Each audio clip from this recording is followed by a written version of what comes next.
Hello, and welcome to an introduction to air realistic battles in War Thunder. In this video series, we're going to be covering most aspects of how to play War Thunder's air realistic battles, from basic to more advanced topics as we go. So let's get into it. So first off, who am I, and why should you listen to me? Well, my name is Blade. I've been playing War Thunder since 2015. I have around 50 days of time in the air realistic mode, and even more in arcade mode, which is a little over 1,200 hours. I've been around the block. I play all nations of props. I play all BRs of props. Well, I guess except for the newest tech trees, which are mostly copy-paste. And I think I'm at least qualified to make a guide covering how to become better than average. I'm not the best person at this game to ever exist, but I believe I can sum up some things that I commonly see players in my matches on both my team and the enemy team failing to do, or not knowing how to do. So we'll be covering that all in this guide. So first off, some disclaimers. First off, War Thunder is not a good game. It's a game riddled with balance issues, poor monetization, poor design, technical problems, pay to win, grind to win. If you want to play a game that has competitive integrity and that you can really feel good about being good at, and lose to people who are better than you and beat people who are worse than you, and not be beaten by people who just happen to have spent more money or something, this is not your game. You should go play Apex or Valorant or Counter-Strike, or there's many games that are like actually fair and can be an esport. This is not one of them. Point number 2, no guide can replace in-game learning entirely. It is my hope that relating my experiences and the wisdom of the AirRB community as a whole can help you save some time by not having to trial and error everything yourself. But ultimately, no matter how much theory you know, or think you know, you're going to have to go in-game and experience a lot of this stuff for yourself to understand what I mean, and, be able to do it rapidly and efficiently. So, be aware of that. If you sign up for AirRB, you're signing up for a learning process, and it's going to take time before you actually start seeing the positive outcomes of practice and learning. Point number 3, I'm not God. Kind of a weird statement, but what I mean by that is I am not the be-all, end-all voice of a good player in AirRB. There are players who are better than me at this game. There are many. There are people who are landing crazy deflection shots from 1.3 kilometers with stealth belts every game. There are people who manually turn off their mouse controls and do the weird flat spin things. Like there are things you can do in this game that are beyond even a advanced to good skill level that I just don't do, that I don't care to learn to do. So this is a series from the perspective of a good player. I hope it doesn't sound too prideful to say I'm good, but not like the god of War Thunder. You might be able to find them somewhere else. Point number 4 ties into that. I don't use manual engine controls. That's what MEC stands for. Manual engine controls are like an advanced topic that allows you to override the default behaviors of your engine and throttle in the game, and it can give you certain advantages. I don't think it's worth using. I just don't care that much to use it, given that the game's not fair to begin with. I have friends who use it, friends who think it's super fun. I think it's a hassle. So I won't be covering that in this guide, but you can probably find a good video that will explain that to you somewhere else. And then 5th point, all this stuff that I'm going to talk about doesn't really apply to jet aircraft. Some of it does. Some of the basics of like how to play out an engagement may apply to certain jet fights, but War Thunder jets is a really volatile space full of all kinds of weird missile technology and radar, and like it's very different, and I don't really care for it. I don't think it's very fun to missile fight. I prefer to close-in maneuver. That's why I play prop planes. It's what I've done. It's what I'm used to. So if you want coverage on how to play jets, especially the most modern jets, this is not the place for that. This is going to be a guide from the perspective of a prop player, and the only coverage of jets might be when we get to super props. We'll talk about how to fight like the MU-262 and other early jets. So let's start with what AirRB is and is not. AirRB is a third-person air combat game. And Air RB has more realistic physics than many video game dogfighting experiences. So if you play like a World War II shooter game and they have a section where you fly a plane for a little bit, that plane's probably going to feel kind of like a UFO. It just sort of, goes around. It doesn't have a sense of weight. The lift doesn't change as you angle your wings.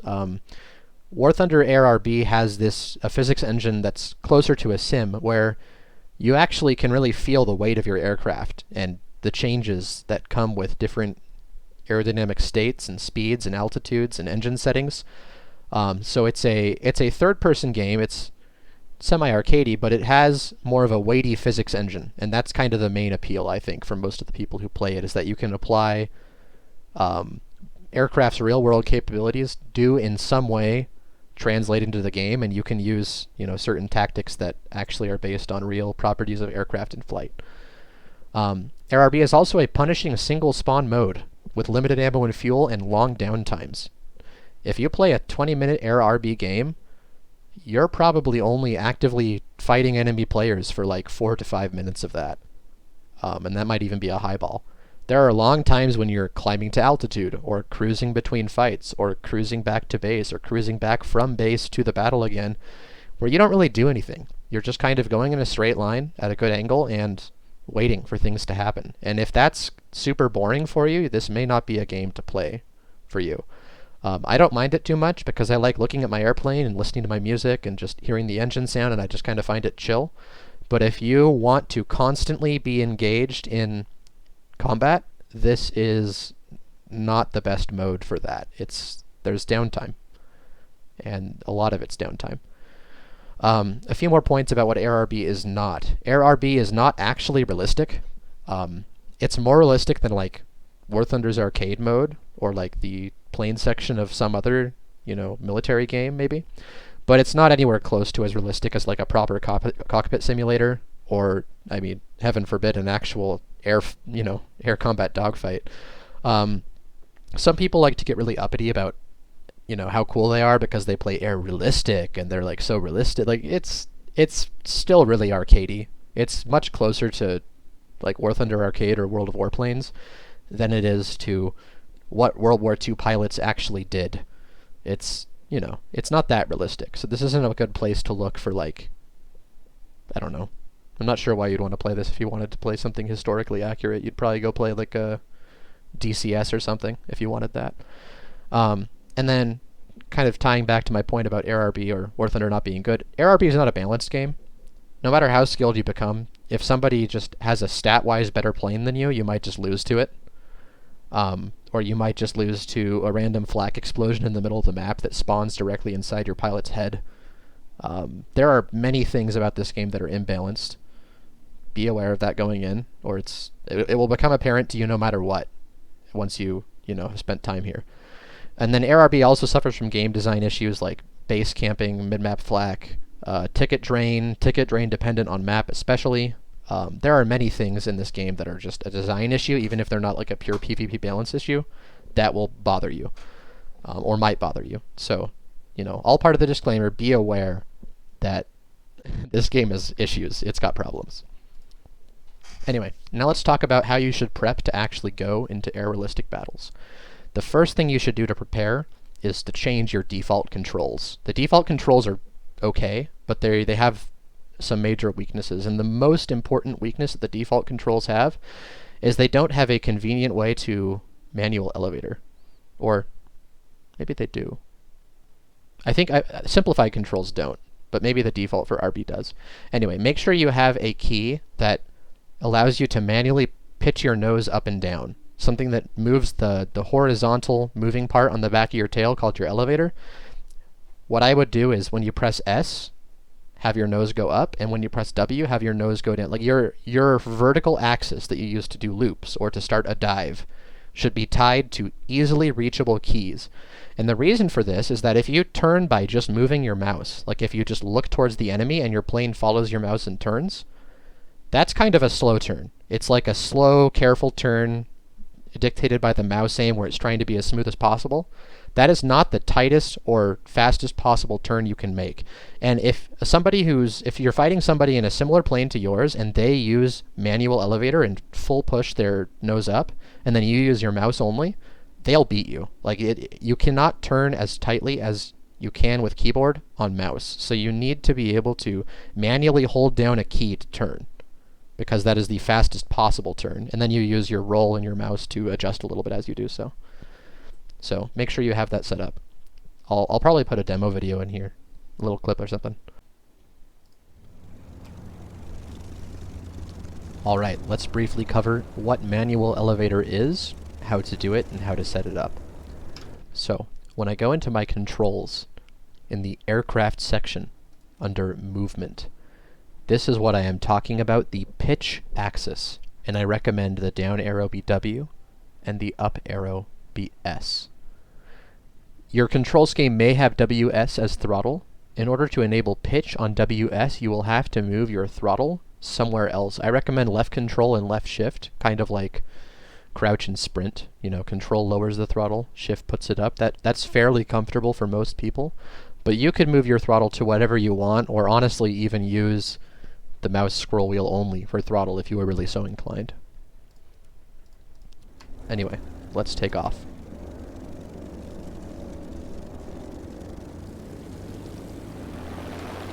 And I'll probably edit this part out. Alright, so we're here in the air, we're flying. We're just at a normal speed above the ground. What I mean by manual elevator is, by default, if you want to go up, you move your mouse up, and your plane goes where your mouse goes, and you can move your mouse back down, and your plane will go there too. That's normal mouse control. That's just a mouse turn. But if I have manual elevator, I will press my S key, and my plane immediately pitches up at the maximum possible. And I can manually roll by using my A and D keys. And if I want to manually pitch down, I can do, I'll show a side view. I can free cam to the side, and then I can hold W, and my plane will immediately full pitch down to the maximum extent possible. So this is, it's kind of hard to demonstrate outside of a real combat situation, but if you are to make a combat turn like this, where you just are pulling your mouse towards the enemy, versus one where you do it like this, where I'm holding my S key and full holding elevator, the manual turn where you hold down a key is faster and tighter, and this will win you fights. For a lot of my early days of War Thunder, for hundreds of hours actually, even once I was pretty good, I was only using mouse to turn instead of my manual keyboard keys. And once I started using keyboard keys, I felt like I was hacking. It is night and day different once you start to, you know, get better at dogfighting. So make sure, I recommend W and S are S to put your nose up, W to put your nose down. These are full strength pulls on your elevator, and they're very, very useful for fighting. So let's get back to it. Also, you should make sure that you have a tap for War Emergency Power key set instead of hold. I think by default, when you hold your throttle up, it goes into War Emergency Power, which is like the red engine setting above 100%, which is very important to use for climbing and certain combat moments. Make sure that you have that set up so that you can tap it to turn it on, and then tap throttle down to turn back off, instead of having to constantly hold a key. That will save you time, and it also helps you free up your fingers to make maneuvers you need to make in combat. For your speed measuring, you should show both IAS and SPD. IAS is your speed compared to the air. SPD is your speed compared to the ground. Those are different, especially as you go to high altitude. I recommend you show both. But if you have to only choose one, or you only want one, I recommend IAS over SPD because it's more relevant to how you can move your airframe. And then make sure that your ammo and fuel displays are always on. By default, your ammo only shows when you're very low on it. I think it's important to know how much ammo you have, even if you're, you know, at 2/3 or half. It's good to have a sense of that, and same for fuel. So make sure you have those on. This series will be using metric measurements. You're free to use imperial if you want, but I suggest metric because it's what most guides or spreadsheets or any content related to like stats about War Thunder or how to play it, or like what things that tell you about planes is normally going to be in metric. So If you want to use something else, you're free to convert back and forth, but metric will be what I use. Make sure you have a free look key binded that's easy to reach. Free looking is very important. Be comfortable with, looking behind you rapidly, looking up, looking down, looking to the side without having to move your plane. Make sure you have a key for target lock, so choosing which player you have, selected in your little crosshair brackets, or which ground target.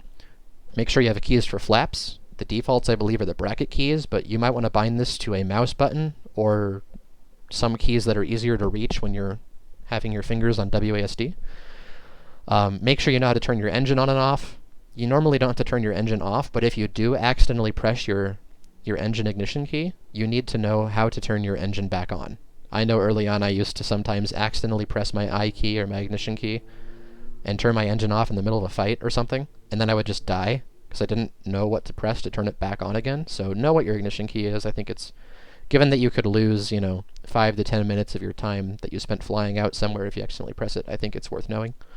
And then for gun convergence is the place where your guns are aimed at, in terms of like wing guns especially. If you have a plane with a gun in each wing, they don't just aim straight forward and stay in parallel like the sides of a horizontal strip. They normally form like an X shape because they are aimed inward slightly so that they focus on the same point in front of your aircraft.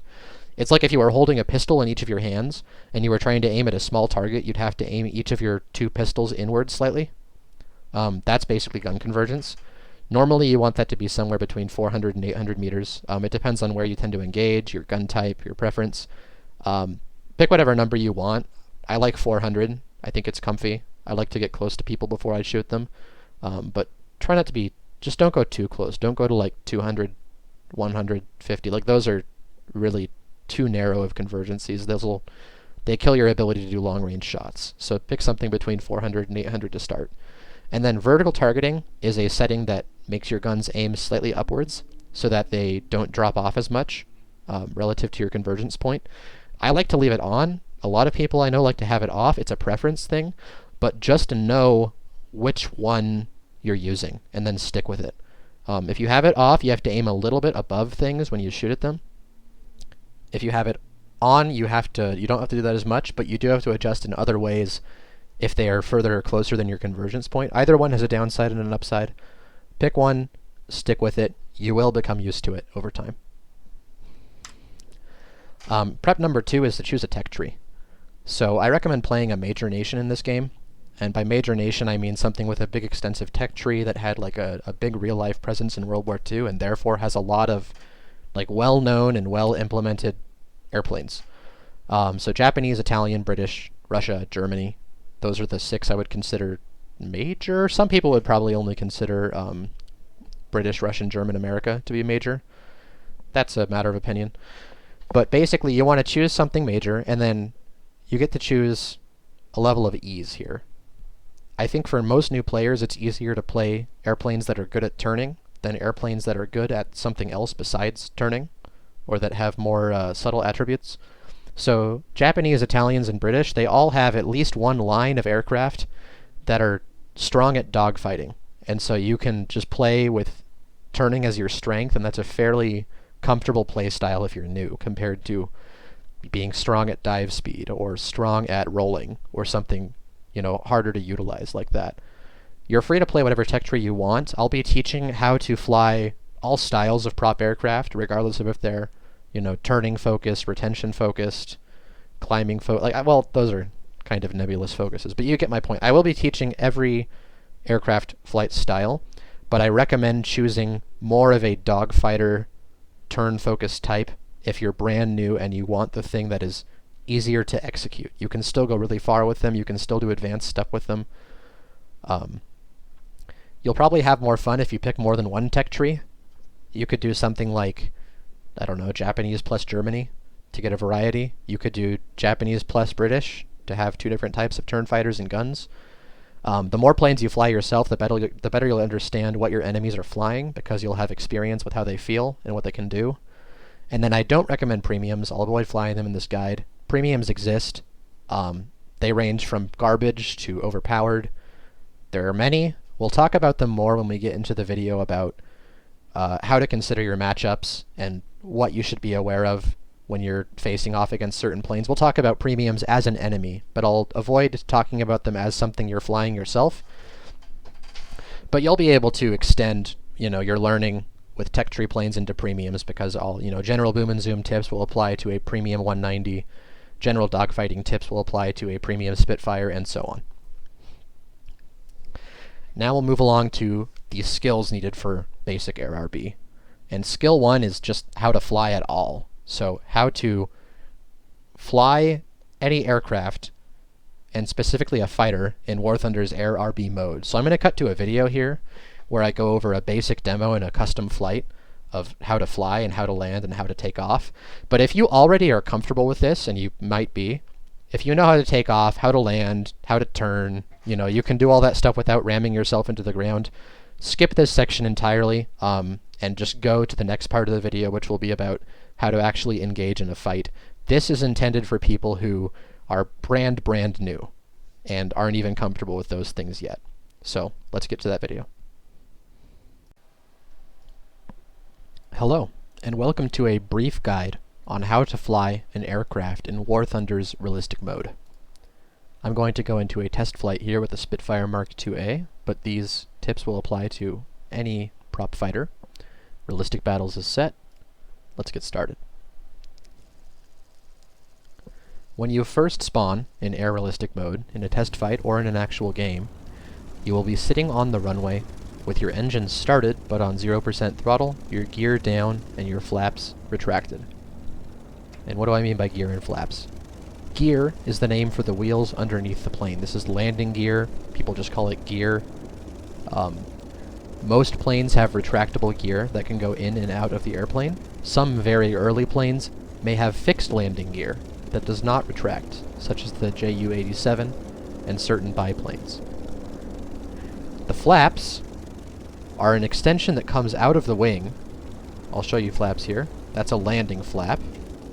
I can put it out, or I can put it back in, and you can see that underneath the wings there is a surface that is extending.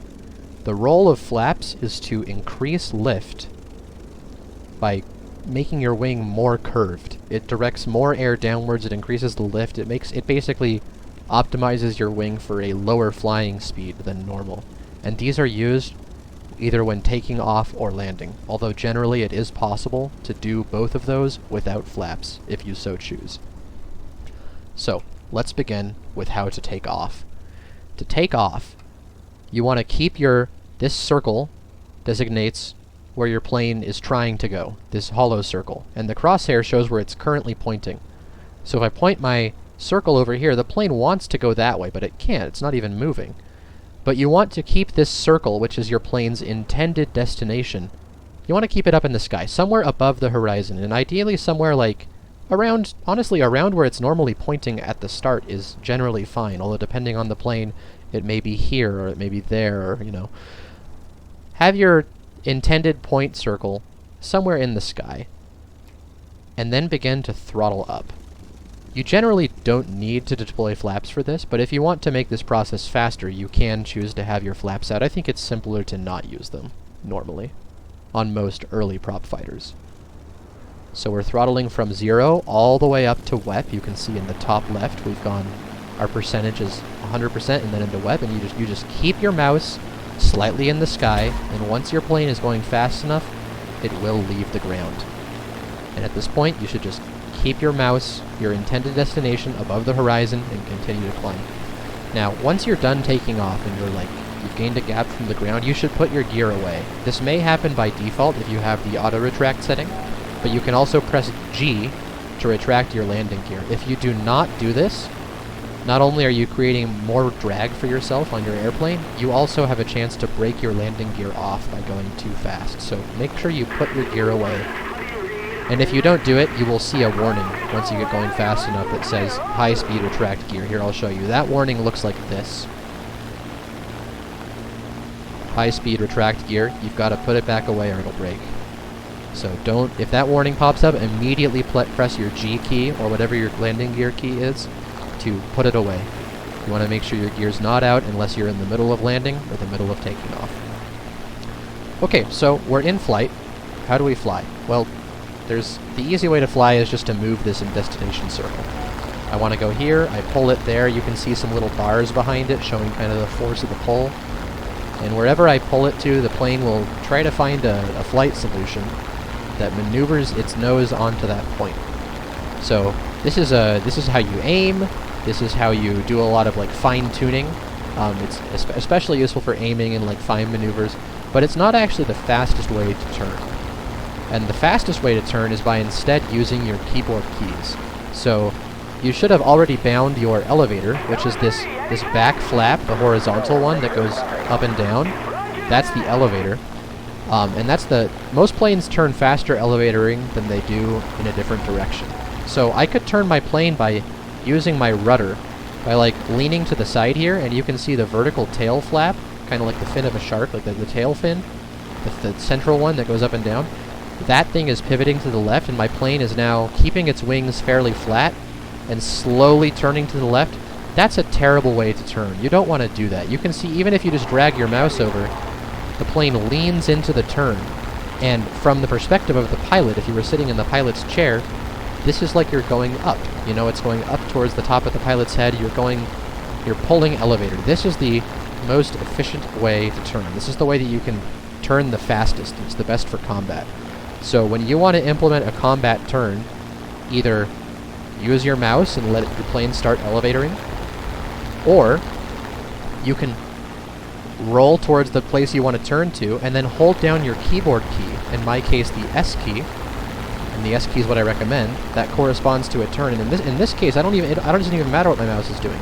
My mouse is staying all the way over here on the ships, but because I am holding down my S key, my manual elevator, I'm performing a very tight and efficient turn right now. So that's the main thing to be aware of when you're flying with regards to changing direction, is that changing direction by dragging mouse is okay, and turning with rudder is, you know, it's slight, but the best way to rapidly make a turn and get your turn done with is to pull elevator towards it. So the top of your airplane will face towards whatever you want to turn towards, and then your plane, from its own perspective, will be going up. In this case, by turning sideways to the right. In this case, by turning sideways to the left.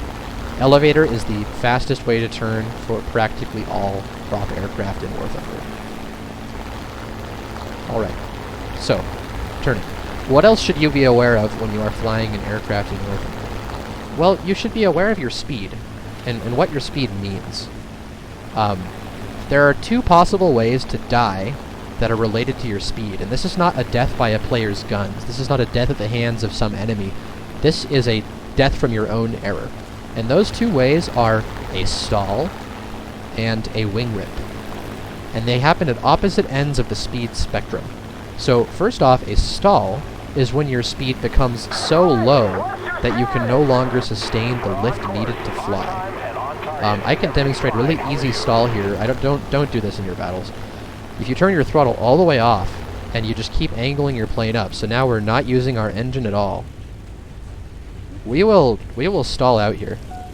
Critical speed push, it's telling us we're about to stall out. So we're going to lose our ability to go forward, and now we're just going to kind of like be floating in place, and you become unstable.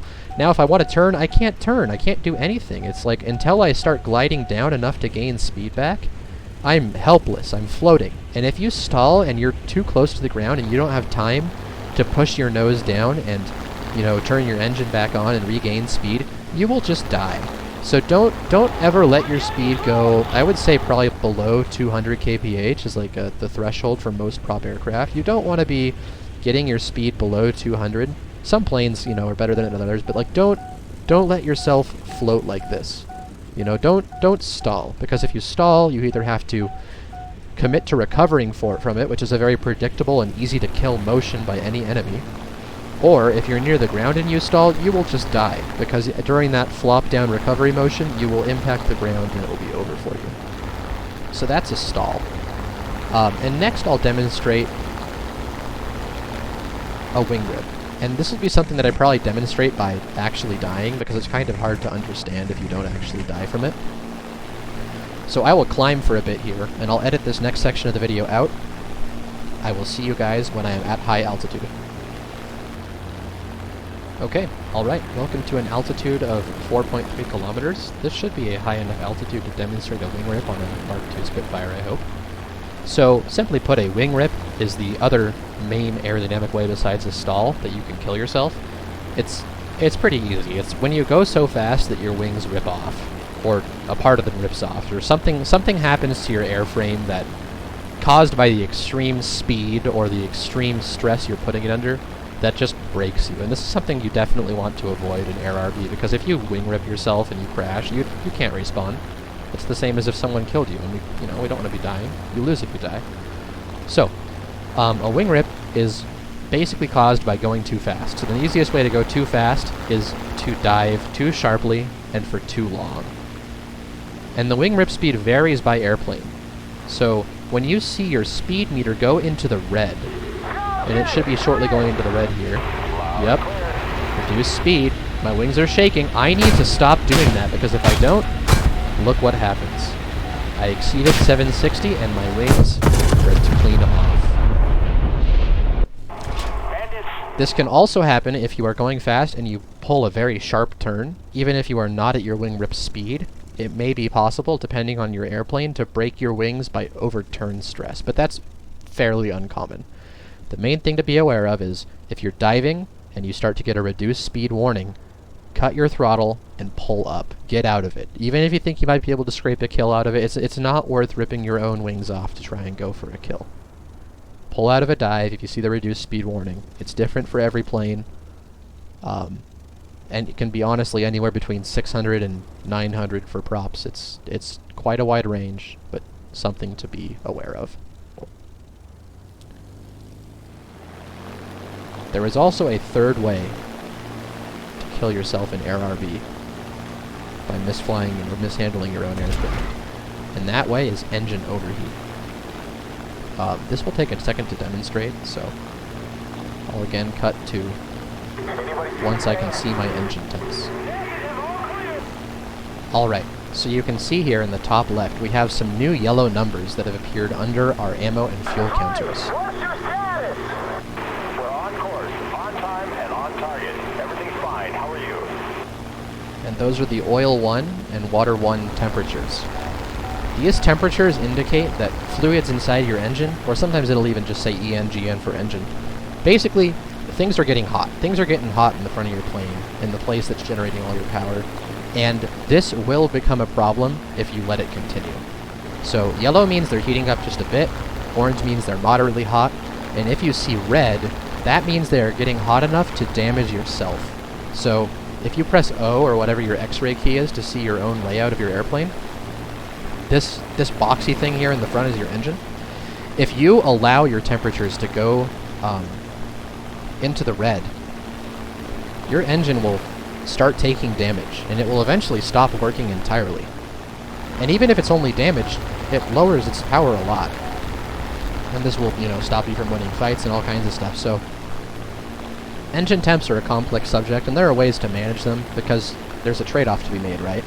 A trade-off between keeping your temps high and your power high, and allowing your engine to cool down but lowering your power in the process. But the simple way to treat it if you're new is if you see red, lower your throttle. So I'll go from LEP down to 100, down to 94, and we will see that the numbers are now ticking down. 113, 93, 112, etc. And if you keep lowering your throttle, you don't have to go to like 0 or anything crazy, just lower it some and keep some output. But let those numbers dip back down, stay in the safe zone. Avoid letting your engine numbers be red. That's a problem. Alright, now let's move along to how to land.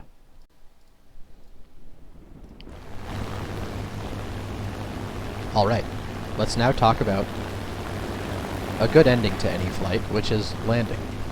Ideally, you land as much as possible, rather than ending the flight in some other more unfortunate way, unless of course the game is simply ending.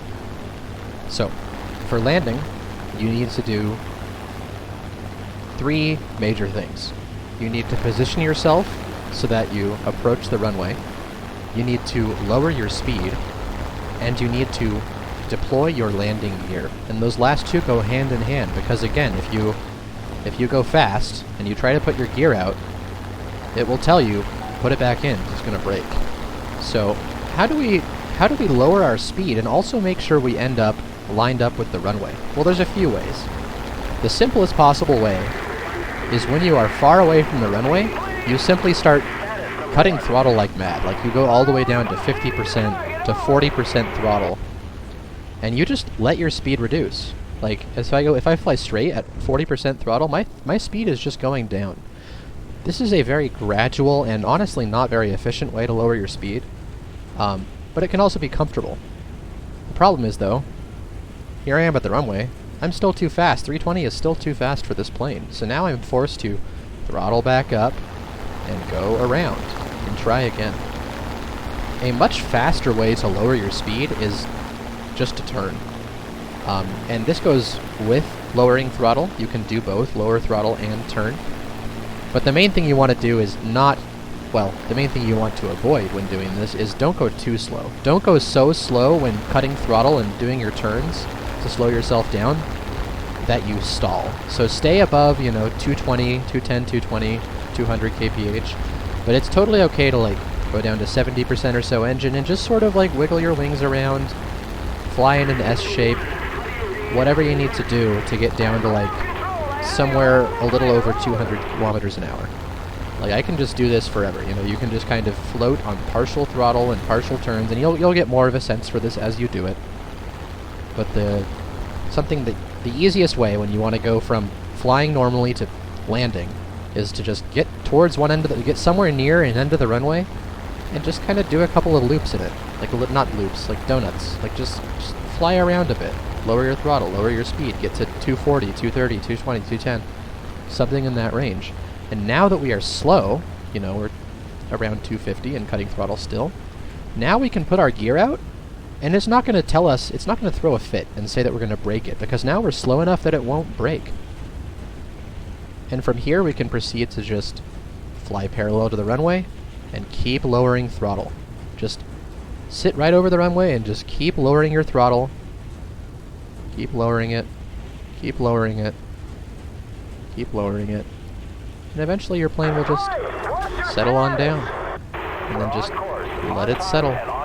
You can use your throttle down key once your wheels are touching to use your wheel brakes.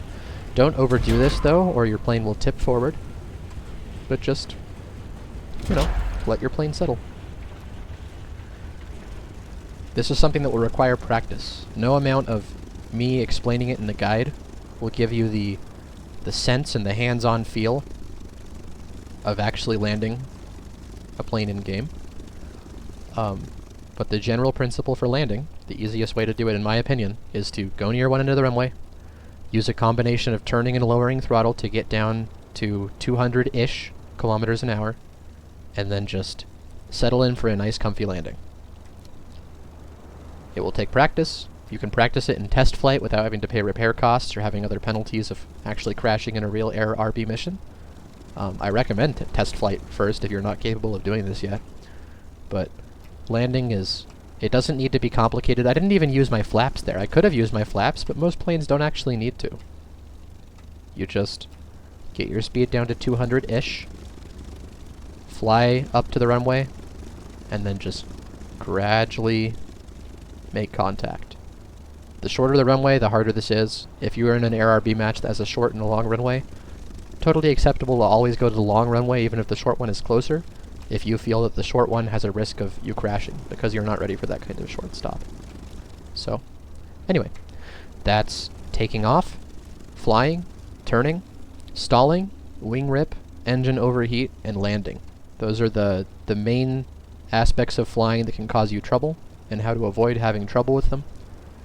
And now let's move along to how to actually fight people.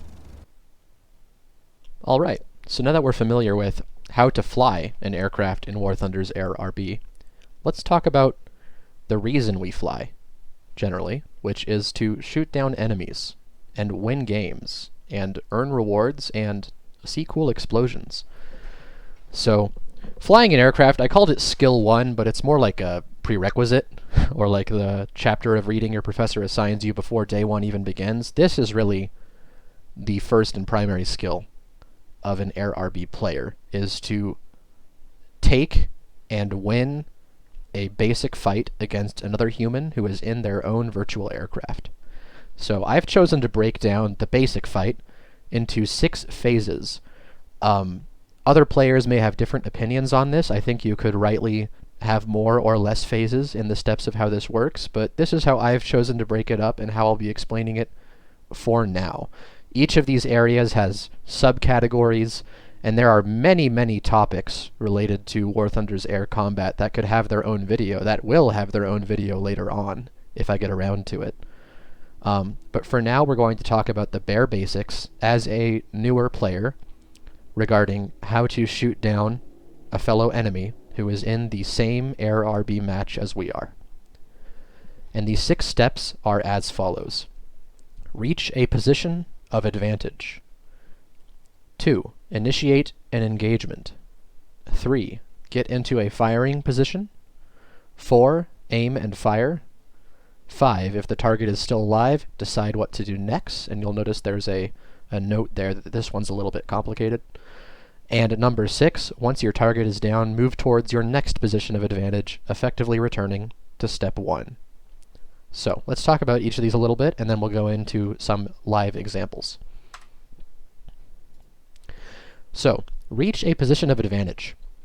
For the time being, for the sake of simplicity, we're going to define a position of advantage as one where you are high above your opponent, like significantly above them in altitude in the air, such that they can't just look upwards and kill you. You know, we're talking the enemy is at 3,000 meters and you're at 4,400 and they're kind of slow. Like, they can't just pitch up and trivially kill you. You are so high that you are beyond their reach, and you can comfortably observe them and decide what you want to do, to engage or not. You could fly away and be safe. So, how do we get to this position? And honestly, this is step 1 of the basic Air RB guide I'm making, and this is one of the most common things I see people not do in Air RB, even at high BRs now. Like, they don't even try to reach a position of advantage as the game begins and enters its middle phase. The easiest way to achieve this in any given Air RB battle is climbing. You go up. You take off from the runway, and instead of flying along the treetops close to the ground, nice and flat at high speed, which is very exciting, but puts you in a very weak position once you get to the middle of the map, we go up. And for most prop airplanes, the best speed to climb at is 250 to 280 kilometers per hour IAS. It is lower for some. It might be higher for a couple. I know for certain Spitfires it's like 230 instead. But a general rule of thumb, if you're playing like low to mid-tier prop, is probably just put yourself at 250 kph IAS. Whatever angle gives you 250 when you're at full throttle and just trying your best to climb. It's not going to always be perfectly optimal, but it will set you up decently well. And you don't need to climb perfectly optimally to be above the people who didn't climb. Like, the main thing you're trying to achieve here is being above the people who didn't climb or who climbed poorly. You want to be climbing. Climbing is what you do until the teams come together and the fight starts to begin. You can also consider side climbing, which is climbing towards the side of the map, as a way to limit the number of enemies in your area. There are other purposes for side climbing, like trying to use it to seize the extreme altitude without getting intercepted by something that's better initially at climbing than you. That's kind of advanced. For now, just choosing to not go directly into the center of the enemy team and instead going over one of the sides of it is a good way to limit the number of people near you so that you can pick out one person to kill without suddenly being underneath 7 enemy players at once. So consider, going off to the side as you're climbing. Don't sacrifice altitude to move sideways, but just when you start your climb, instead of going towards the middle of the square map, just go a little bit off to the side, like a little bit outside where the enemy's red bombing points are, somewhere like that. And then, as you do this, make sure when you spawn in Air RB, you get an option to select how much fuel you bring. Take 20 or more minutes of fuel for now. There are special times to take less or more fuel, and there are advantages that can come with that. But take 20 to 30 minutes. I think 30 is probably the safest, just in case you have to be up in the air for the entirety of the match. It used to be the case that matches lasted 1 hour, but they now last only 30 minutes as the match timer. So 30 minutes of fuel is a pretty completely safe amount of fuel to take. And for now, this won't impact your performance enough compared to your personal skills for it to be a big deal. So, step 1, reach a position of advantage. And for now, in this basic guide, we mean climb when the game starts, keep climbing, and eventually you will end up above an enemy, and then you have an advantage over them. Step 2 is to initiate an engagement. This is also complicated. There are ways of exerting pressure onto multiple enemies at once.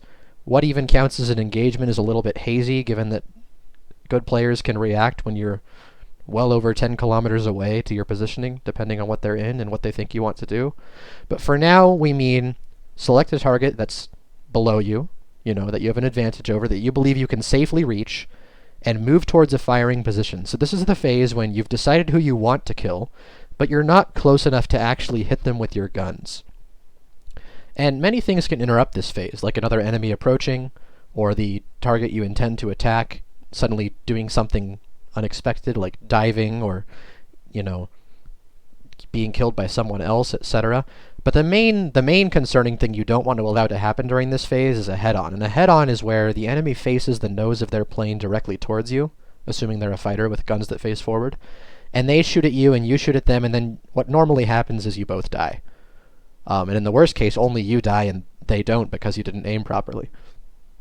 You don't want to take head-ons. Head-ons are like a cowboy duel where they turn around at the exact same moment and both fire their revolvers and they both die. It's such a waste of your life to throw it away to only kill one person. And you don't even know if they were skilled. Like, if you head-on, you will let bad players kill you. They might be a good player. It's just an inefficient trade. You die, you maybe kill the enemy. It's risky. I don't recommend heading on. There are times and ways to head on in a more advanced way, but it's not a good thing to get into the habit of for now when we're talking about this basic level of War Thunder play. And then as you dive in, because you'll probably be diving down when you initiate an engagement if you're properly coming from a position of advantage, which means above, consider your wing rip speed. We saw in the flying section that if you go too fast, you break your wings. If you're at 4 kilometers and you see a tantalizing enemy at 2 kilometers of altitude, so they're 2 kilometers below you, directly down, if you just keep your throttle at full and dive directly towards them, you might break your own wings off before you even get the chance to kill them. So you can instead consider kind of stair-stepping down or making like a switchback pattern. Like when there is a trail going down the side of a mountain, it doesn't just go straight down the mountain. It kind of goes in a zigzag because it makes a set of shallow slopes that together add up to a steep descent. So if somebody is 2 kilometers below you, you can consider lowering your engine throttle and then diving diagonally behind them for a little while, and then making a turn and diving the other way diagonal to arrive back at where they are. So this is something that you can choose your own style of doing this. We'll talk about more advanced ways of doing this later. But just know that even if you have an extreme advantage over somebody by being way above them, you could still kill yourself by ripping your wings if you just go straight down. So whatever motion you take to arrive at a firing position, do so without breaking your own wings. And that can involve switchbacks, throttle cuts, both of those, whatever motion you can do to do so. Number 3 is get into a firing position, and I've separated this from the start the engagement section because I see it as a separate phase. When you're 3 kilometers, 4 kilometers from somebody and you begin your descent, that's kind of the initiating the engagement part. But I see getting into firing position as more like when it's when you're lining up your guns and you're considering your lead and you are actually coming right in on them and they can hear your engine and stuff, but you haven't fired yet. You are getting into a firing position, and it's important to know when you have one and what a good firing position is. That depends on a lot of things. It especially depends on your ability to predictive aim and to aim at long range. For some very good players, a good firing position might mean 1.1 kilometers away at a weird angle because they're confident they can hit that shot.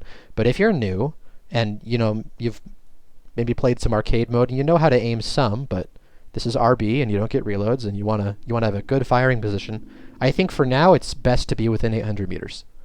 That is the point at which the lead indicator appears in arcade. It's a distance that's fairly comfortable. The enemy plane is starting to appear fairly large. And if you want to be even more ideal, you can go closer. I like to engage at 300 to 500 meters. So a firing position is one where like you can confidently hit shots.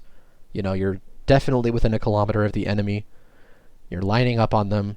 You're behind them if you can be, because behind is the safest place to be, unless the enemy has turrets. And if there are turrets, if you're fighting it's a B-17 or a BF-110 or an IL-2 or whatever it may be that has a defensive gun that points backwards, respect the danger. Don't just sit and fly in a straight line behind the turrets of any turreted plane.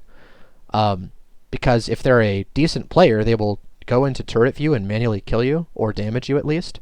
And even being damaged can kill you if you're a fighter, because if you take engine damage, you can just lose your next fight. But even if the AI is operating the turrets, sometimes the AI randomly just has good aim, and it can just randomly kill you. You don't want to allow that to happen. So if there are turrets, it's okay to engage things that have turrets from behind some, but wiggle around as you do so. Respect the danger. And if you feel that, if you feel that there's a big risk, then leave. Don't be behind them anymore. Cut off your attack, go back up. Most planes that have turrets are going to be much slower than the single-engine fighter you're going to be most likely using. Well, with exceptions such as the 288. But normally you have the option of pulling off and coming in from an angle that's not behind them, where there won't be such convenient turret shots for your opponent. So respect the danger of turrets. Don't be one of those people that just looks at a bomber and just points their nose at it and doesn't do anything but go in a straight line towards it. Those people are what bomber pilots dream of. Because if they have proper aim and know how to lead targets and fire at range, they can just fry you. Especially if you're in a plane that's not good at absorbing fire. Step 4, aim and fire. This is where the fun has already begun since step 1. But this is, the real heat of the action now. So things to be aware of compared to arcade mode. In arcade mode, your guns will unjam themselves if you jam them. They don't do so in realistic battles. You have to go all the way back to the airfield and repair if your guns jam. So don't let your guns jam. The little red circle that goes around your cursor as you fire is your jam meter. If it goes all the way around and starts flashing, you're at risk of jamming. Immediately stop firing. If you jam your guns, you can't get anything done afterwards. Do not jam your guns. Ammo does not reload in this mode. So you get one set of belts for your guns, whatever your plane carries in one takeoff, and that is all you get until you go home and reload on the runway. But it doesn't reload in midair like in arcade mode, so keep in mind that if you have 1,800 rounds of machine gun, and you need to get 2 kills, you need to be spending 900 or less per kill. Or if you have, 1,800 rounds of machine gun, and you want to get 3 kills, you have to spend 600. Like, you have to divide your ammo by the number of kills you think you can or that you intend to make. And, you've got to be aware that you need to get it all done in one ammo load unless you want to commit to flying home and reloading. Ammo choice can be complicated. This is like, do you choose universal belts, stealth belts, tracer belts, etc.? For now, use a belt that has some tracers. It doesn't have to be the tracer belt by name, but use something that has tracers, because if you're newer to AirRB, you need those tracers to help you see where your bullets are going so that you can fix it if they're going in the wrong place. And then use something that has as much incendiary or high explosive as possible. Normally, on most aircraft, there's something like a universal belt or an air targets belt that has like a lot of explosive and some tracers. Use that one. That one's fine. On American planes, there's often a belt that is all incendiary tracer, 100% tracer and incendiary. That's a pretty good belt. That's especially easy to see where you're firing and what's happening.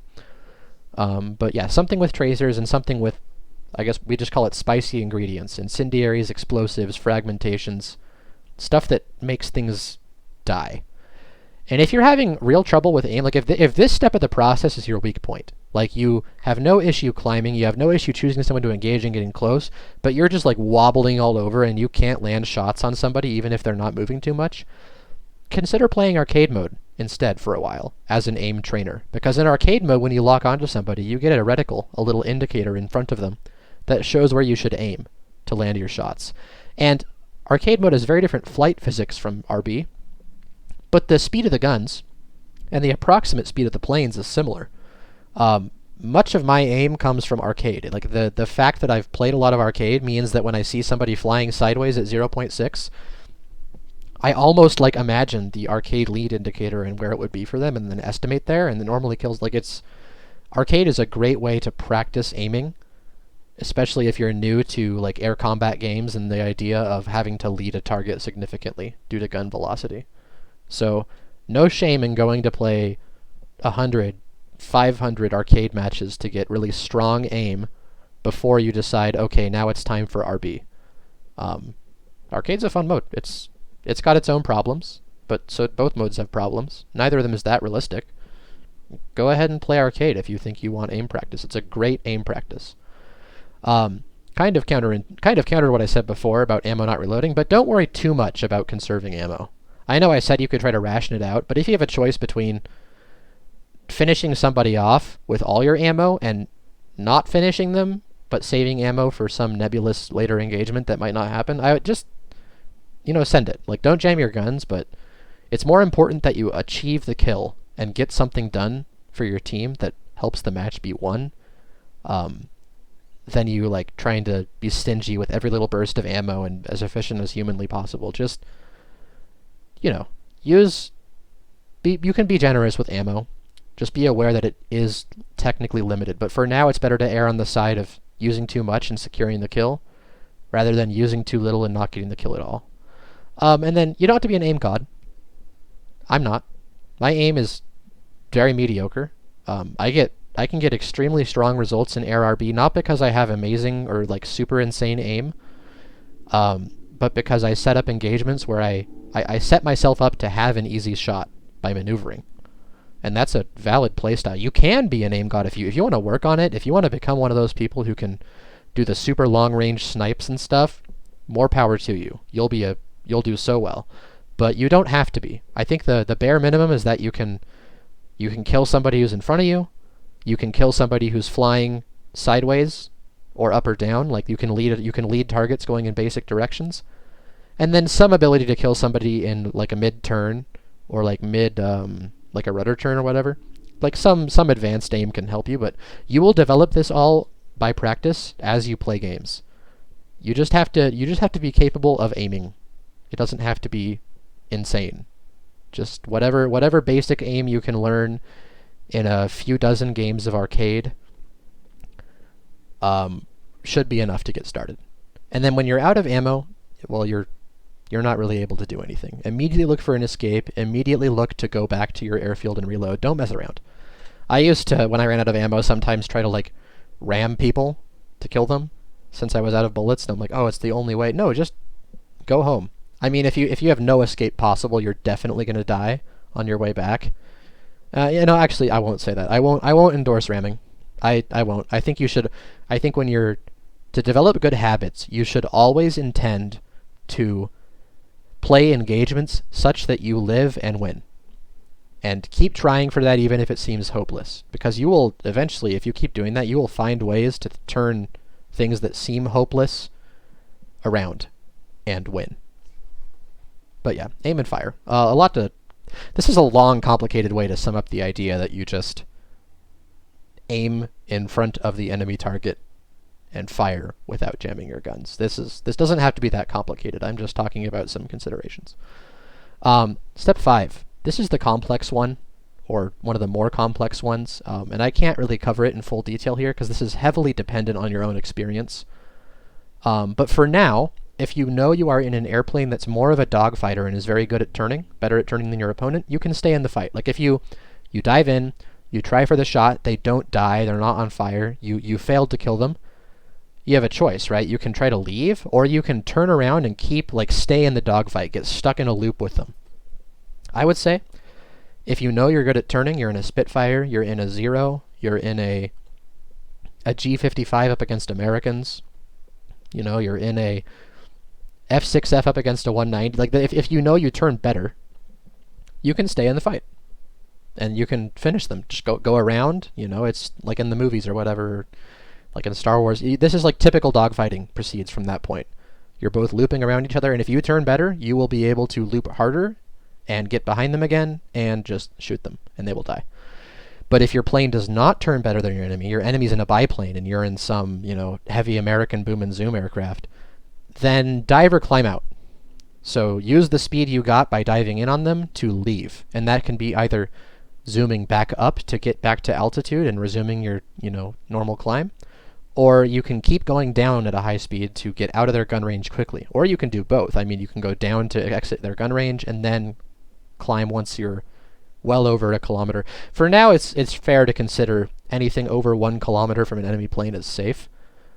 You have to give people a little more respect as you go up into high tiers and high gun velocity and cannons and stuff, but for now, most people at like the machine gun to early mid-tier props are not going to try to shoot at you when you're further than 1 kilometer away.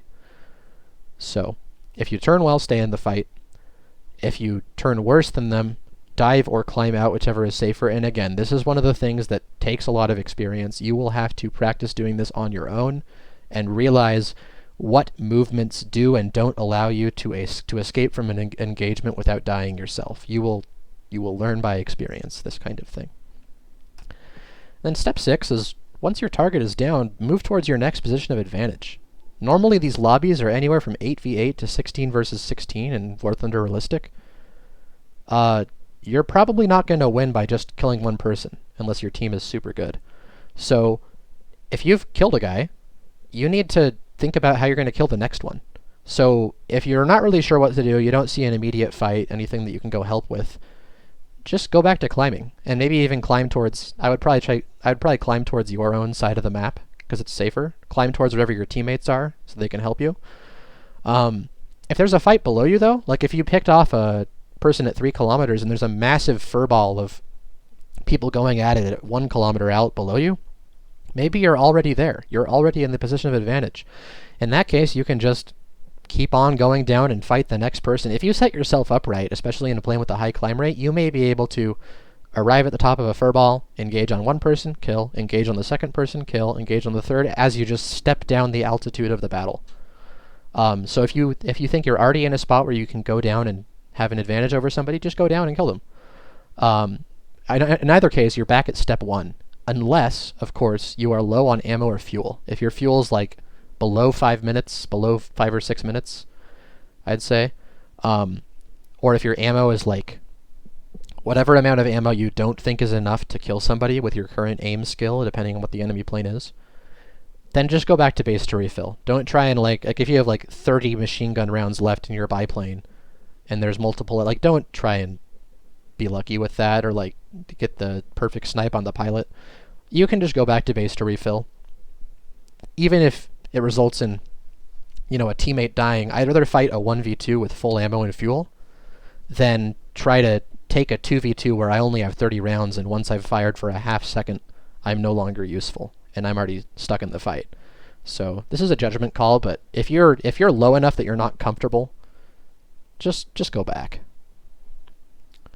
Anyway, those are the 6 steps. I'll actually tab back here to the main page of the basic fight, and we'll go into some video examples where we go through steps 1 through 6. And I'll try to explain as I go what I'm doing. We'll get 2 or 3 of those examples. Alright, welcome to an air realistic battle. Let's set up. So we're going to choose universal belts, some tracers, some spicy stuff, and here are the air targets or universal belt. Have tracers and some spicy stuff, we'll choose the air targets. Gun targeting between 4 and 800. We'll take 30 minutes of fuel, and in this case, instead of spawning on the airfield, you actually have the option to spawn at an air point. This is a free advantage. If you see the option to spawn in midair instead of on the airfield, it often is the default. Take it, because it saves you time, because you don't have to climb as much because you're already in the air. So, and let's begin with step 1, which is reaching a position of advantage. Keep putting our nose up until we're around 250 kilometers an hour. Attention to the designated grid square. This view thing I'm doing, I'm pressing the view key to go to cockpit mode and then virtual cockpit, because virtual cockpit has an angle meter that allows you to see what your angle is, which is nice, but not necessary. Alright, this is about 250 kph, a little below 20 degrees, so we'll just climb with the team for a bit here. And looking at what the fight's likely to form, we all spawned here. The enemy spawned there. The fight's probably, gonna be here. It's normally, many players will just fly towards each other.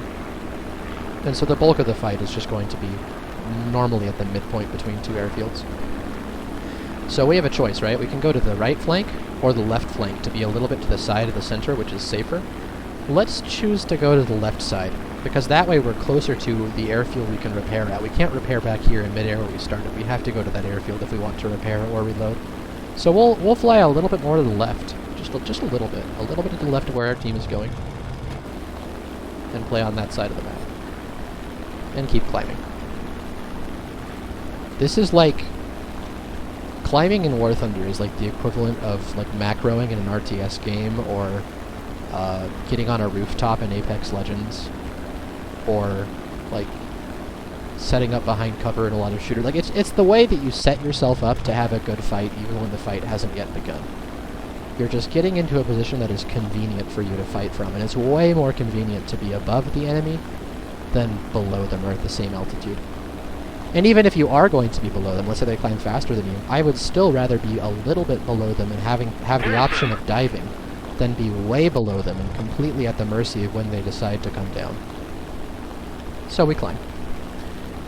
And there's a ball here, teams here. Okay, the fight is actually happening a little bit more to the left than I thought, so I'm going to go even a little further left. A little more than that. We'll adjust a little bit over.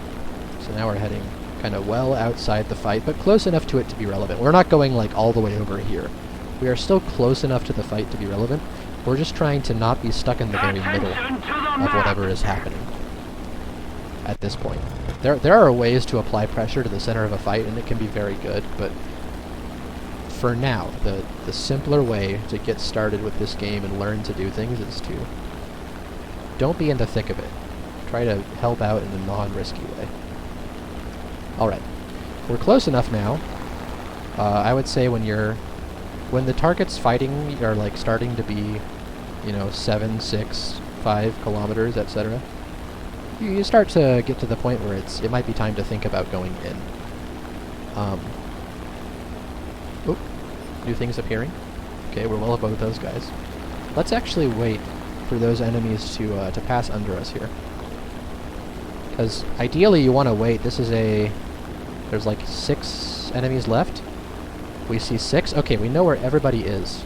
This is always great, to know where every living enemy is, so that you can not be surprised by someone. And now we'll think, well, what's the most appealing target for us? Let's start going down, because we're inevitably going to have to go down to fight one of them. And we can't just dive all at the last moment. So let's get started on going down. That guy seems like he's being handled pretty well. Let's go for these guys. They're having kind of a 3v2 situation that we can maybe help with. So instead of going straight towards them because of worrying about wing rip, we're going to this side, we're cutting our throttle, and we're going to do kind of a switchback motion. We roll over, and we like switch back, still switching back.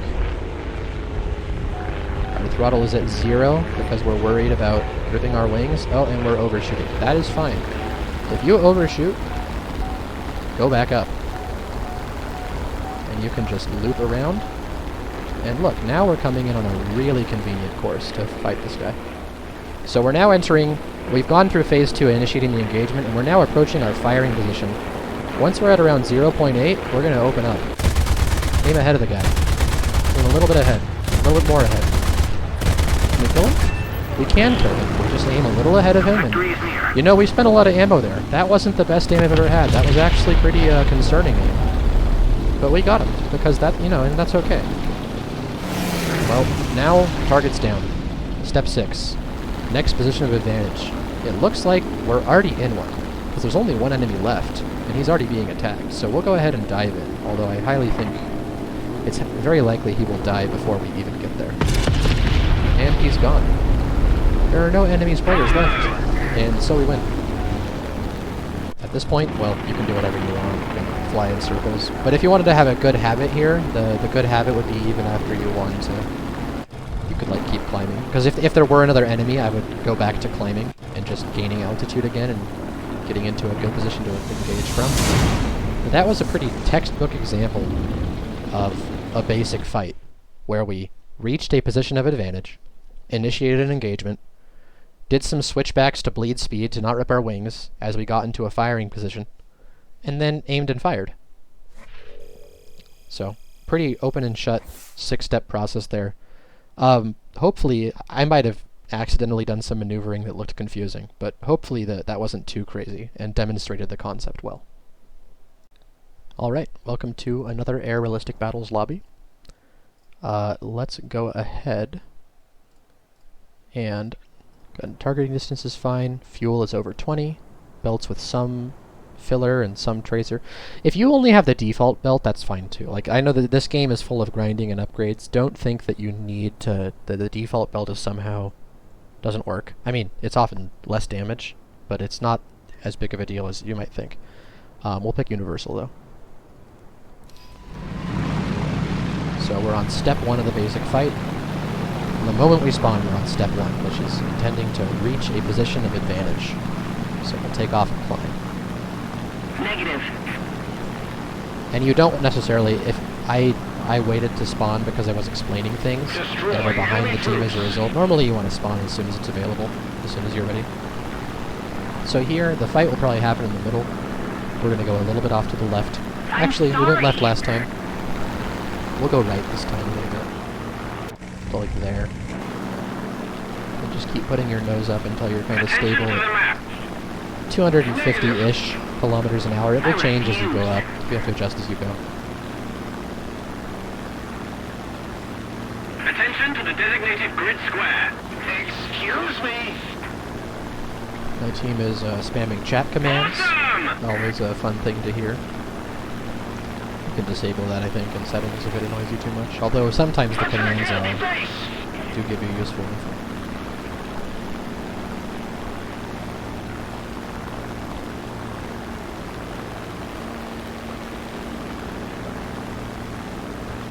Well done. Waiting for landing. We're starting to dip below 250 a bit more, so we'll lower our nose a bit. And get to back to 250. There we go, 250, 251, that's fine. Excuse me. I'm pretty sure for this plane specifically, the Hurricane, you actually do want to go below 250 to climb, but I'm trying to, again, be as generalist as possible. Thank you. I'm not showing you specific things about these airplanes. I am showing you a general introductory way to play any single engine. Negative. Roger that. Negative. Defend the A point. Wow, they are really Defend going the on. A point. Thanks. Yes. Thank you. Excuse me. That's one of the upsides of people getting shot down. They can't spam the commands. Attention to the map. I refuse. Excellent. Big shots Engaging already. the enemy. Reloading. Sorry. Never. I refuse.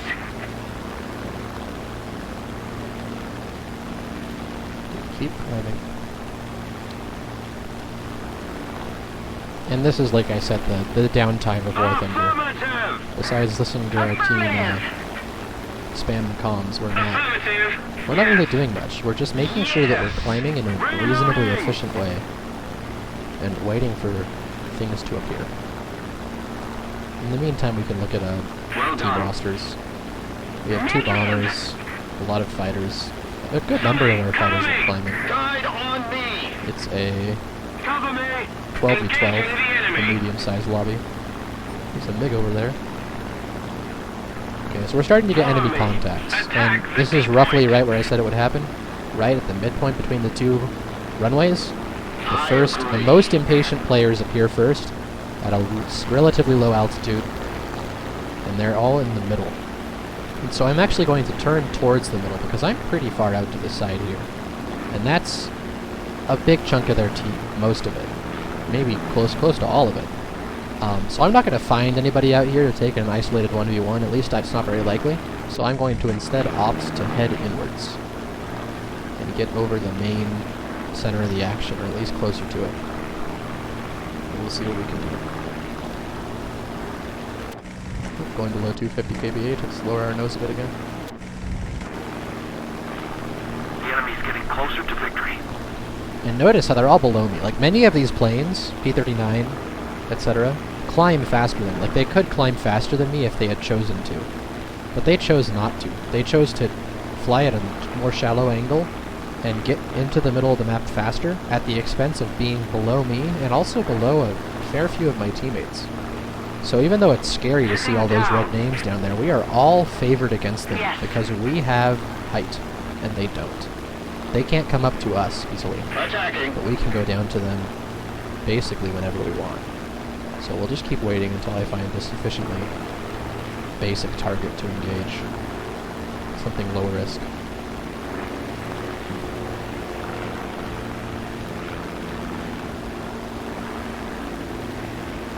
Let's go for the I-16. This I-16, the P-39's flying away. The P-40 is fighting other people. He is basically alone. So we're now entering step 2. We're initiating an engagement. We're a whole 4... That guy's too far as well. We're a whole 4 kilometers away, but we are initiating an engagement on this player. And we're not diving straight towards him because we're wary of the fact that we could rip our wings. We're actually going to cut throttle and do kind of a switchback motion. He's right there. You can see the dot right there. Sometimes the spotting, like, stops. But they're still there. Just look for them again. Alright, we're still initiating the engagement. We are about to get into a firing position within 800 meters, pretty soon here. We're going to throttle back up a bit. It's safe to do so. You'll learn this about each plane as you go. And now we'll start firing. And we don't have to have perfect aim. Keep firing ahead of him. And he's gone. Technically, that aim where I pulled up there, that was a little bit, probably not as easy for a new player to snap up and aim ahead of him like that. But the idea is sound. We chose a target, took an engagement, got into a firing position, aimed and fired, and now we're in step 6. We want to go to a new position of advantage. We haven't really looked at where we should go yet, so we're defaulting to going back up. If you're not sure what you should do next, default to returning to a climb and gaining more altitude. But this guy's well below us, so we're in a position of advantage compared to him. Let's repeat the process. We're at step 2 now, initiating an engagement on this player. And where should our firing position be? Well, he's going to the right. It should probably be a little bit to the left. So we'll just kind of chase him. Slot onto his tail. He's going under. We're going to opt to go back up. You don't want to necessarily get stuck in there. If you can go back up, you can't possibly reach us. He's so much lower. So we'll go up and around. And we're once again getting into step 3, firing position pretty soon here. This time, we're low and slow enough that if we think it's safe, we'll fire a bit. Nope. Go back up. There is no real risk to me.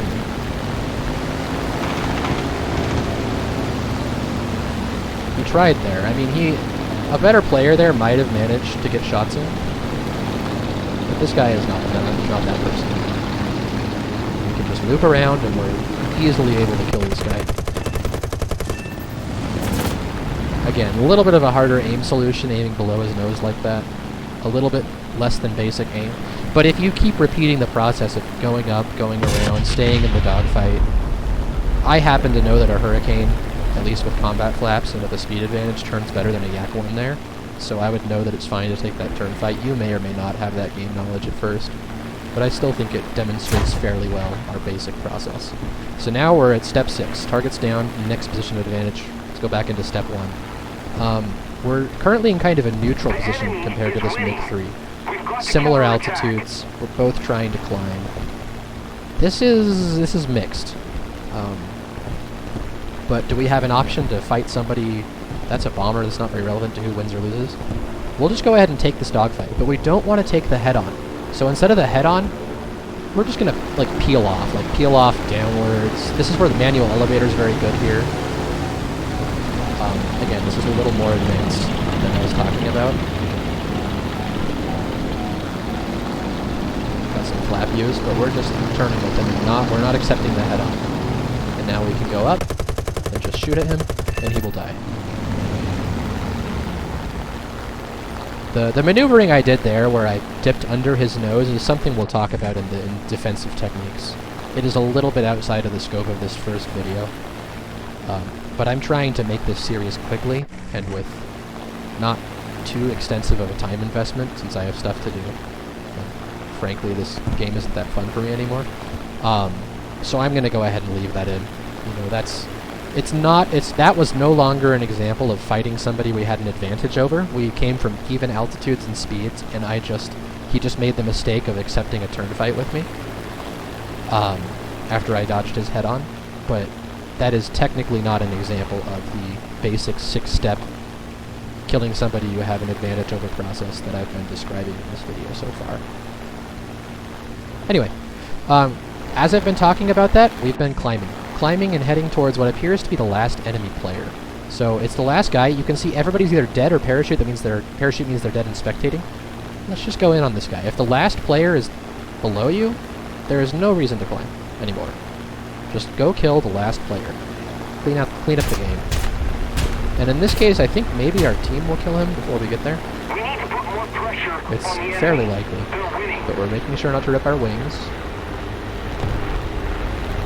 And see, I would fire here normally, because I know we're going to wait till 800. That's our rule.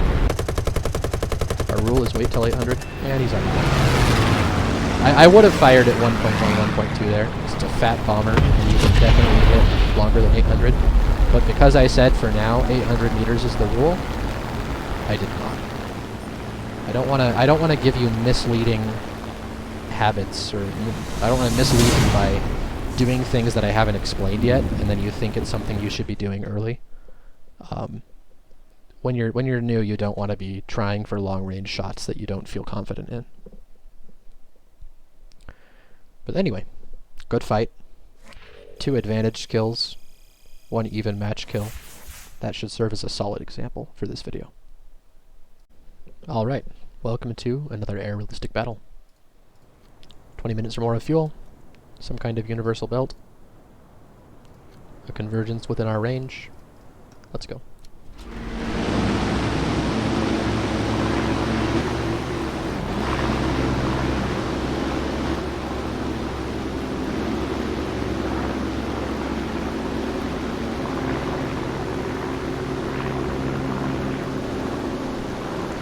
Let's begin step 1, getting a position of advantage. In this case, the fight will probably be central around here. Let's go to this side, because this side is closer to the backup airfield that we can land at. It's a little bit more comfortable to do. Just go a little bit to the side. There we go. A little higher.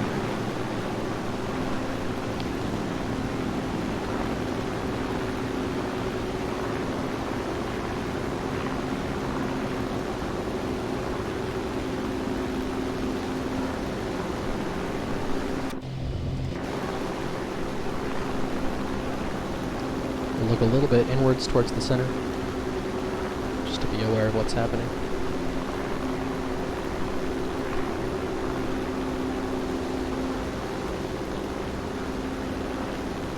And how does our team composition look? That fighter knows how to climb, that guy does.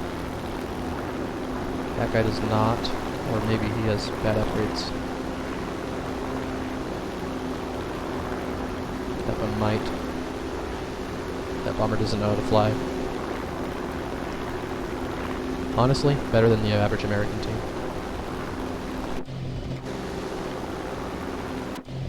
This is also part of why the US is more advanced. Well, not this specifically, but the tendency of teams containing US planes to play poorly more often it stacks with the fact that US planes are a little bit less obvious to fly, and have some strengths that are kind of non-convenient if you're a newer player. It's always just a rough time playing US if you're new. But this team seems semi-okay. We've got a few people that know how to climb, that know they should climb and are trying to do so.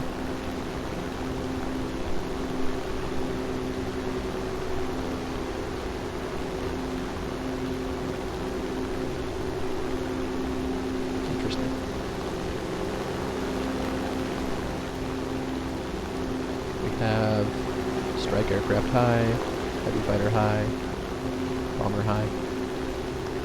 You don't have to be too worried. If you see what you know is like a twin engine, kind of a brick of a fighter, with lots of guns but a poor agility, You don't have to worry too much about those being above you, because if they come close, you just put your nose down and do something weird, and they normally can't follow you in some kind of sharp turn. But do keep an eye on them.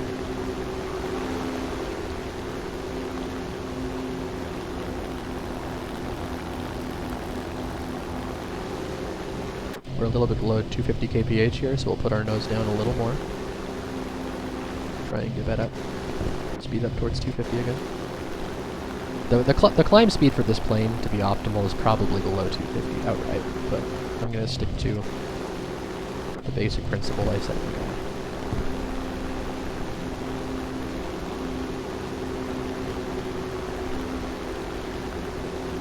Okay, and the fight is happening once again. The majority of the fight is right between the two airfields. Like, all along that line is the main bulk of the enemy activity. That guy has an advantage over us, he's higher. That guy does not, but he's not very important to the battle either. These guys definitely won't. So how should we play? That guy's already being chased. Our main threat here is the 109, because he's above us, so let's just go away from him.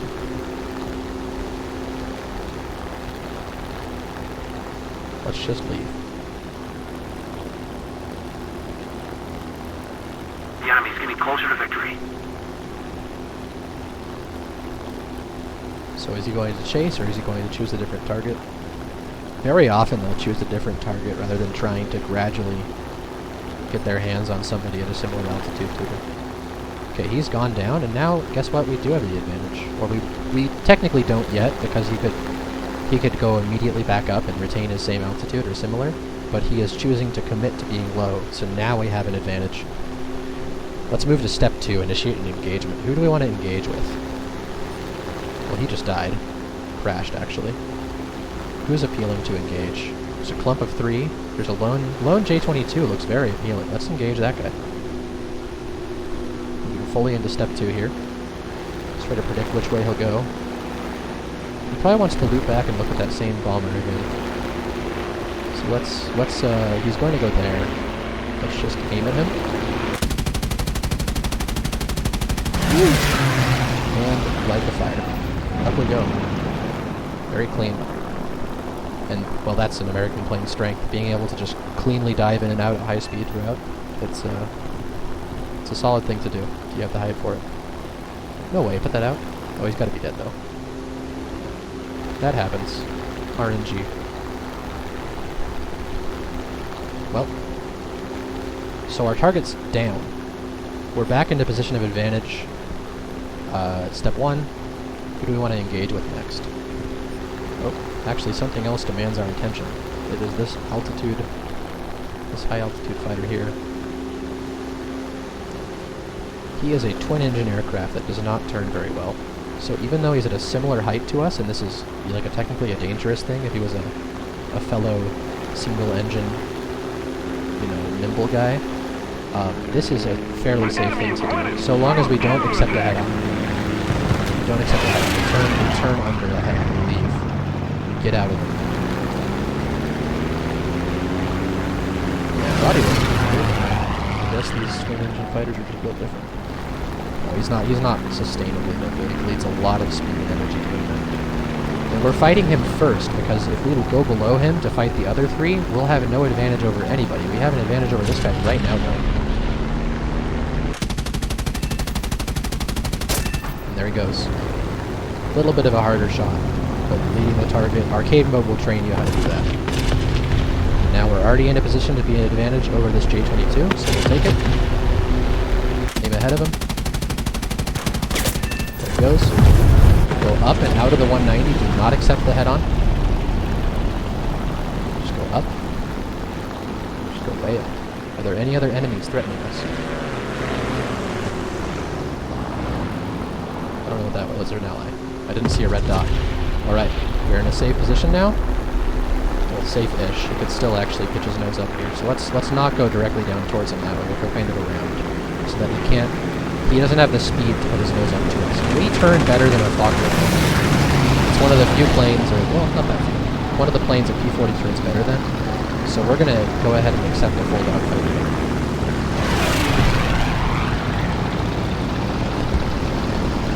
confident that we can turn better than we can. And we also rally some energy.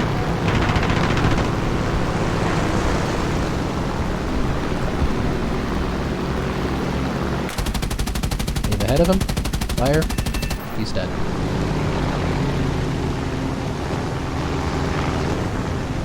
Very nice. There is now one enemy remaining. And you see one enemy left, and they have something in this base bombing category with the dropped bombs icon. And it's like a lot. Like, this is 1 ton. A ton of bombing. This guy is probably a bomber. Probably a bomber that shot somebody down with his turrets. So let's play with that thought in mind. Bombers in late game are normally one of 2 places. On their own airfield, or at high altitude trying to bomb your bases again. And rarely at low altitude trying to bomb. Well, I guess, yeah, 3 places. Either high or low alt trying to bomb your bases is 2 ways. And then their own base is the 3rd.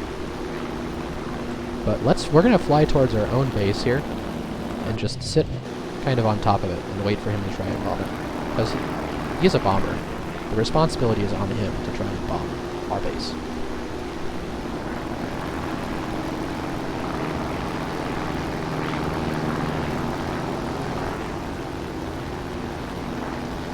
And again, here we are in one of the very, kind of the in-between phases of War Thunder.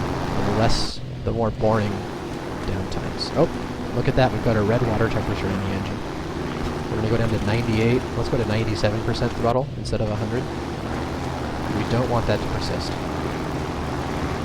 So we're lowering throttle. Now it goes to orange, and we'll let it keep on going down for a while.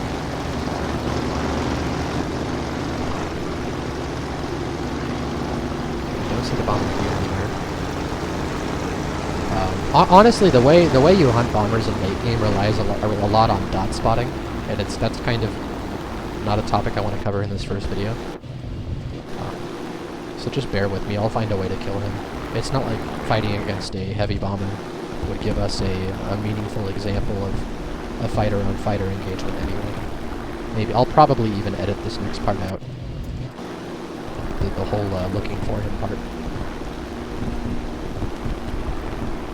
Well, maybe I should leave it in. No, I think I will. I think I will leave this entire game in. I will leave these games completely unedited, so that you can see kind of the full Air RB experience.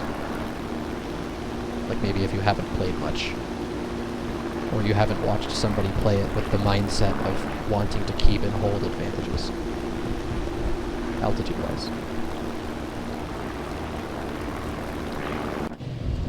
And our P-36 is being very nice at escorting us here. This is not actually optimal. If there's 1 bomber left and 2 of you, normally it's better to split up a little. But you know, it's not bad. He's at least climbing with me. He's getting his own altitude, which will help us massively if the bomber happens to be high up. So where could he be? He could be there. Could be there. We don't see him on that runway. Can't tell if he's on the back runway yet. But as soon as we see a base die, we know there's an alive one here and 3 alive ones here. If we see a base die, we'll instantly know that he's got to be somewhere over it.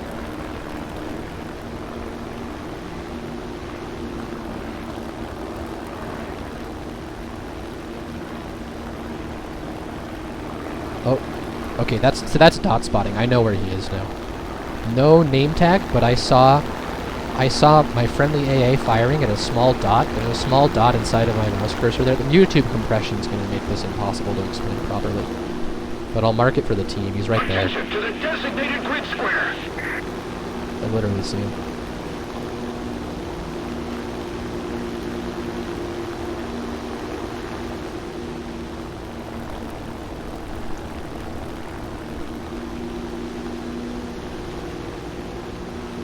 This is also part of why you take 20 minutes of fuel. If we don't do something fast, Because it would suck to lose because you just fueled out during a long bomber hunt. Okay, that actually wasn't the player, that was an AI attacker, but we'll go ahead and kill it since we already bled our altitude, might as well earn something for it.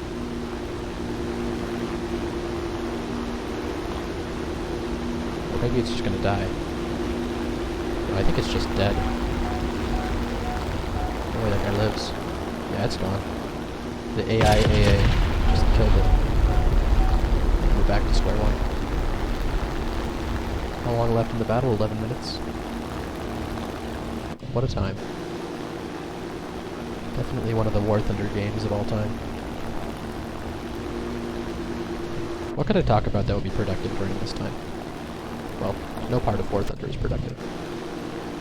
What would be relevant? I can't think of much. Can't think of much to say that wouldn't be better fit into a later and more concise video. Because we will talk about dot spotting. We will talk about late game as a phase. There he actually is. So that wasn't a dot spot, just the normal spotting system threw us a bone. It's wildly inconsistent, the scenarios when you will versus won't actually see enemy players with their name tags. But you can always, we can dot spot him here. That might be a good example. As he goes over that field, he's right above my crosshair. That's dot spotting. You can, dot spotting or just like unaided spotting or whatever you want to call it. I call it dot spotting. You can look for people as moving dots even if their name tag is totally unrendered, and you can do it from like 30, 40 kilometers away, like really far.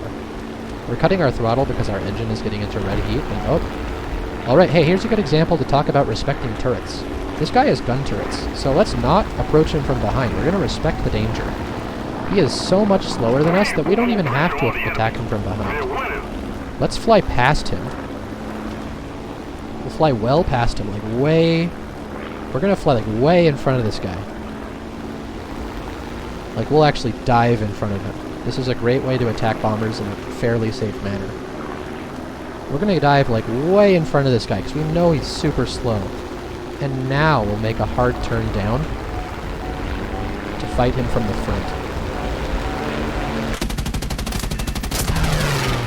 Couldn't get him? Don't turn and go behind him. Don't default to going into his turrets.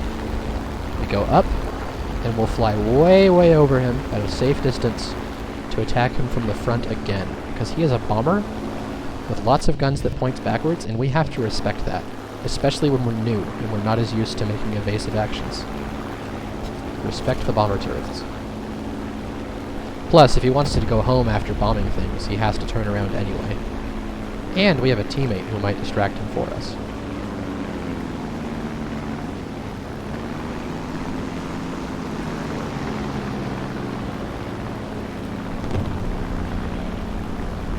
There is no rush. Oh, and he just, well, I don't know what was the cause of that death, intentional or not, but we got it.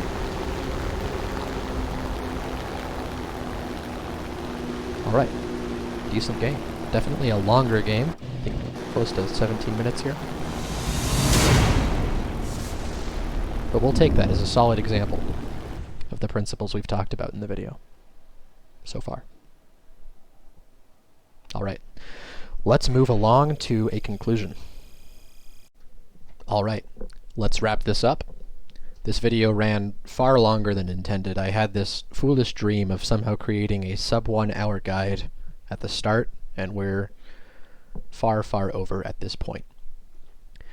In summary, this was a very broad and kind of a bare-bones overview designed for newcomers to air-realistic battles, summing up how to win a basic fight. A fight where you start with the advantage. And that is a fight you can create fairly often against players, the many, many players in War Thunder who do not climb. And that's a great way to start. Your homework for this video, if you are, new and this is relevant to you, is to set up your controls to have everything, the ammo, the fuel displaying, have the manual elevator, so you can press W and S to go up and down. Set up your gun convergence, make sure you take the right amount of fuel, and try to perform this basic process, until you can score some kills in low tier. And I'm talking 1.0 to 3.0. The games I played for examples were at 2.3 and 2.7, so kind of like introductory, very early war monoplanes. It doesn't have to end well every game. I'm not saying that you have to be capable of getting a kill every single game you queue into before moving on from this phase. But if you apply the general principles here with some of your own practice and experience and ideas, you should become capable of climbing from game start, arriving at a good position, and sometimes getting a kill on targets you choose to engage and then surviving afterwards. And that's kind of the foundation of good War Thunder fighter play. That's about all for this video. We'll get more advanced in later videos as we go, and thank you so much for watching. This was definitely a long one. Have a good day.